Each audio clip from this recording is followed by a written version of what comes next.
Mesdames, Messieurs, Djabama et bienvenue dans l'édition de grand format sur CamNews 24 et ITFM Radio en direct de Garoua. Découvrons les titres de ce 20h. 10 ans après avoir fui les violences en Centrafrique, des milliers de réfugiés résident toujours au Cameroun. Si la solidarité des communautés locales est louable, les besoins humanitaires, quant à elles, prennent de plus en plus du volume. Insécurité. Un vaste réseau d'escrocs mis à nu du côté de Lagos au Nigeria, exploitant la vulnérabilité des jeunes Camerounais en quête d'opportunités à l'étranger. Fait inquiétant, tous sont des Camerounais et ressortissants du Grand Nord. C'est tout pour les titres. Mesdames, Messieurs, une fois de plus, bienvenue dans ce 20h en direct de Garoua. Vous êtes sur CamNews 24 et ITFM Radio. Démarrons ce journal avec l'actualité. 10 ans après avoir fui les violences en Centrafrique, des milliers de réfugiés résident toujours au Cameroun. Si la solidarité des communautés locales est louable, les besoins humanitaires, quant à elles, prennent de plus en plus du volume. D'où l'urgence des mesures visant à renforcer la protection des réfugiés et à favoriser leur intégration durable. Roméo Ben Yalam depuis Ngaoundéré. 10 ans après leur arrivée massive dans les villages d'Engam et Borgo, dans la commune de Diohong, département d'Umbéré, région de la Damawa, plus de 21 000 réfugiés centrafricains continuent de cohabiter avec les populations locales. Sous la protection du HCR, ces communautés fragilisées par la crise humanitaire font face à des défis persistants. Nous savons tous que dans les zones, les localités qui accueillent les réfugiés, il y a une pression excessive sur la déforestation. Les réfugiés qui exercent, il faut le reconnaître, une certaine pression sur l'environnement du site d'accueil à planter davantage des arbres. Et cette plantation d'arbres contribuera à améliorer l'environnement de vie et certainement à améliorer la santé de ces réfugiés. Lors de la récente rencontre entre la représentante adjointe du HCR et le gouverneur de la Damawa, les enjeux de la cohabitation et de la protection des réfugiés ont été au cœur des discussions. En effet, l'occupation de près de 70 000 hectares dans les deux sites par les réfugiés principalement pour l'agriculture, les pâturages, l'exploitation forestière exerce une pression considérable sur les ressources naturelles et génère des tensions avec les communautés d'accueil. C'est vrai, à un moment donné, il y avait des charges additionnelles qui se sont posées, notamment en termes de partage d'espace de pâturage, en termes d'espace de culture. Nous sommes conscients de l'environnement global qui n'est pas favorable par rapport à la mobilisation maximale des ressources. Mais nous restons optimistes.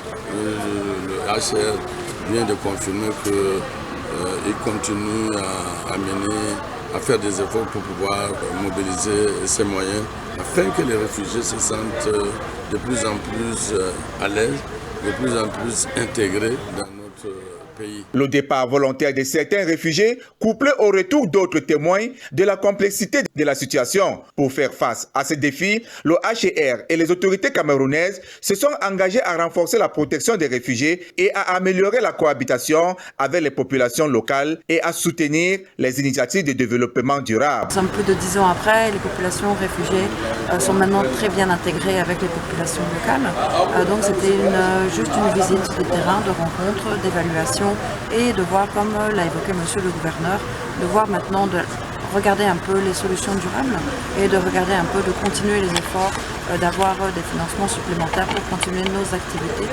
d'intégration des réfugiés et d'assistance aux populations locales. La participation de la PRM, Population Refugees and Migration, et du bureau du pays HCR souligne l'importance d'une approche régionale et coordonnée pour trouver des solutions durables à cette crise humanitaire. Parlons d'insécurité à présent. Un vaste réseau d'escrocs mis à nu du côté de Lagos au Nigeria, exploitant la vulnérabilité des jeunes Camerounais en quête d'opportunités à l'étranger. Fait troublant, tous ces criminels sont des ressortissants du Grand Nord Cameroun. Thérèse Astadjumba nous en dit plus. Dans un domicile clôturé en pleine ville de Lagos, la police nigériane a récemment démantelé un réseau d'escrocs curieusement composé uniquement de Camerounais, tous ressortissants du Grand Nord. Ces individus mal intentionnés ont trompé nos jeunes compatriotes, leur promettant des opportunités d'emploi à l'étranger. Derrière ces promesses se cache une véritable tragédie, car ces jeunes sont plongés dans un océan de désespoir. Fait troublant, tous les membres de ce réseau proviennent du Grand Nord Cameroun. Dans leur quête illusoire d'un avenir meilleur, nos jeunes frères et sœurs sont attirés par l'illusion d'une vie facile.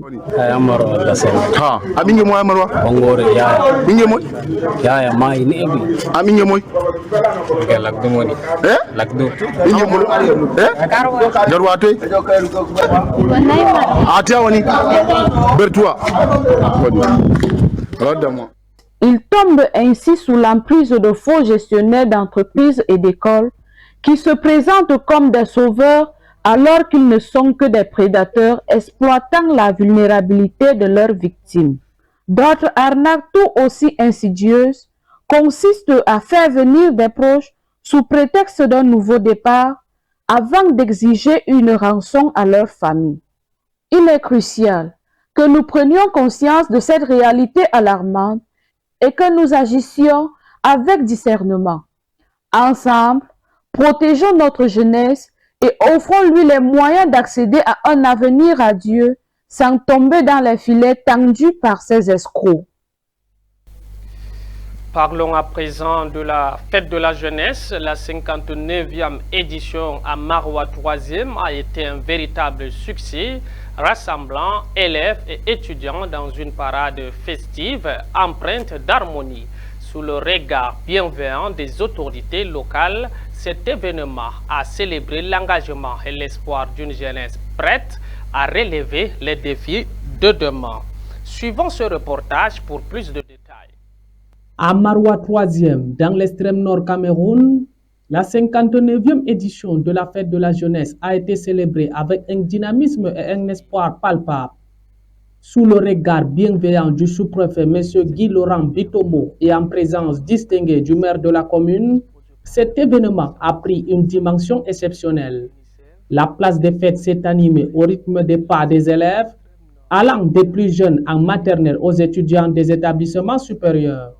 Chacun a apporté sa touche personnelle à cette parade festive, où l'harmonie et la synergie ont régné en maître. Les rires des enfants et les chants des adolescents ont résonné comme un véritable hymne à la jeunesse. Ce moment de partage a permis à tous les participants de ressentir l'effervescence d'une jeunesse engagée, prête à relever les défis de demain. Je demande également, comme l'a dit le chef de l'État, de garder espoir. Le gouvernement de la République est en train de tout faire, tout mettre en œuvre pour leur épanouissement et pour leur insertion professionnelle.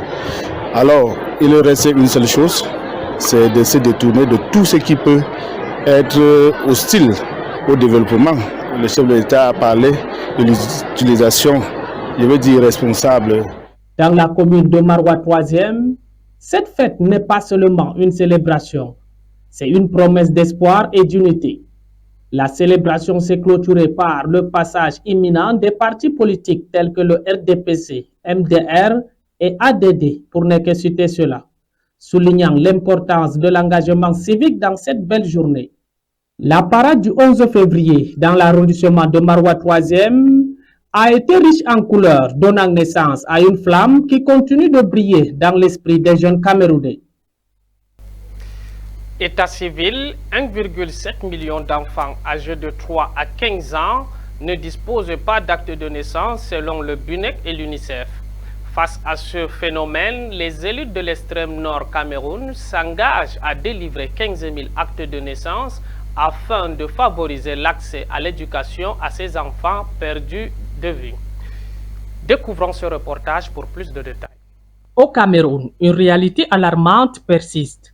Environ 1,7 million d'enfants, soit 66,1% des enfants âgés de 3 à 15 ans vivent sans acte de naissance. Ces enfants invisibles se retrouvent principalement dans les régions du nord-ouest, sud-ouest et extrême nord. Face à cette situation préoccupante, les élus de l'extrême nord ont décidé de relever le défi. Leur objectif est clair: établir 15 000 actes de naissance pour ces enfants oubliés. Dans le département de Mayo-Danaï, cette initiative prend forme. Grâce à leurs efforts, 1500 actes de naissance ont été délivrés lors d'une première étape, suivi par 3100 actes de naissance supplémentaires dans la région de l'extrême nord Cameroun. Les enfants qui auparavant étaient contraints d'abandonner leurs études retrouvent désormais espoir. À ce jour, nous avons mobilisé 6 818 000 pour 4 556 actes déjà faits au niveau du comité technique.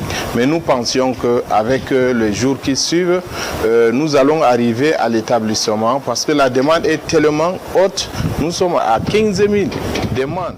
Pour l'année scolaire 2018-2019, le BUNEC et l'UNICEF ont rapporté que plus de 40 000 élèves n'ont pas pu se présenter au concours et examen en raison de l'absence d'actes de naissance dans la région de l'extrême nord. La situation dans les écoles est déplorable. Ici même à Yagoua, il y a des problèmes sérieux. Les parents ne font pas les actes aux enfants. Ce qui fait... Mais aujourd'hui, grâce à cette mobilisation collective, un avenir meilleur se dessine. Les élites de l'extrême nord du Cameroun continuent leur mission avec détermination, car chaque acte de naissance est une promesse pour l'avenir. Unissons nos voix pour faire entendre cet appel à la justice sociale et à l'éducation pour tous. Mesdames, Messieurs, ouvrons la page sport à présent avec Victoria United alias Opopo dans la crise depuis 5 journées de championnat. La formation de Limbe, championne en titre, ne gagne plus et voit progressivement son rêve de conserver le titre s'éloigner cette saison. Ce dimanche, pour le compte de la 12e journée, elle reçoit le leader du championnat, Colombe du Dja et Lobo du Sud. Aline Djidda et Michel Ateba pour plus de détails. 9e au classement avec 14 points, Victoria United, champion en titre, peine à se démarquer cette saison. En 11 journées disputées, Opopo, c'est 4 victoires, 2 matchs nuls et 5 défaites, dont 3 d'affilée, notamment face à Gazelle FA de Garoua, Coton Sport de Garoua et Bamoutos à la 11e borne à Limbe. Ce dimanche, en face du leader, Opopo, pour sortir la tête de l'eau, doit se surpasser. Colombe du Sud, 24 points, a une grosse longueur d'avance sur son adversaire du jour. À suivre aussi, Canon Sportif de Yaoundé, Gazelle FA à Yaoundé, Yon Sport Academy affronte Coton Sport de Garoua à Bafoussam. Les As de Douala jouent contre la Dynamo Sportive de Douala dans un derby régional à Douala. Stade Renard de Melon, PWD de Bamenda à Melon, Bamoutos de Bouda affronte AS Fortuna à Bouda. La Panthère Sportive du Ndé joue contre l'Aigle du Mungo à Banjoun. En avancée ce vendredi, Fauve Azur reçoit l'Union Sportive à Yaoundé. À l'occasion des championnats d'Afrique qui se déroulent à Douala, dans le littoral, nous vous amenons à la découverte du badminton. Nos reporters Aline Djidda et Michel Ateba se sont entretenus avec la secrétaire générale de la fédération. Nous vous proposons de suivre ces reportages. Discipline olympique depuis 1992, le badminton se pratique au Cameroun depuis des décennies. Le badminton est un sport de raquette qui se joue sur un tapis et on fait passer le volant au-dessus d'un filet. Alors, les points se marquent soit en faisant tomber le filet dans le camp de l'adversaire, soit quand l'adversaire commet une faute. Ça pratique sur le terrain ou encore en salle dans un gymnase répond à des critères bien précis. Ça se joue sur 5 tableaux. Simple homme, un homme contre un autre, simple dame, une dame contre une, double homme, donc 2 personnes de même sexe, double dame et double mixte. Dans chaque côté, nous avons un homme et une dame. Les badistes ou encore joueurs de badminton peuvent pratiquer ce sport sur plusieurs formules. Nous avons la formule en équipe, comme présentement, c'est la formule en équipe qui passe. Donc, on va jouer les 5 tableaux. Et les 5 tableaux comptent pour une rencontre. Et nous avons la formule en individuel. À ce moment, les tableaux sont joués individuellement et chacun joue pour lui. Accessible à tous, cette discipline peut se pratiquer par des personnes valides ou encore invalides. Le badminton est un sport très passionnant, il est ouvert à tout le monde, les jeunes, les moins jeunes, les personnes valides, les personnes en situation de handicap, les dames, les messieurs. Vraiment, c'est un sport où on retrouve tout le monde. C'est un sport qui inclut tout le monde. C'est un sport qui peut être joué en salle, comme présentement nous faisons du badminton en salle. Mais il y a aussi le air badminton qui se pratique dehors. Douala et le gymnase de Japoma accueillent les 28e championnats d'Afrique mix senior, dames et messieurs, depuis le 10 février. Le tournoi est qualificatif pour les JO 2028 et les championnats du monde en Chine en avril en 2025. La compétition s'achève ce 16 février. Si tu ne sais pas d'où tu viens, sache quand même là où tu vas. Mesdames, Messieurs, c'est sur ce conseil que nous mettons un terme à cette édition de grand format sur Camnews 24 et ITFM Radio émettant depuis Garoua. Nous vous donnons rendez-vous demain 13h pour l'actualité. On Djarama.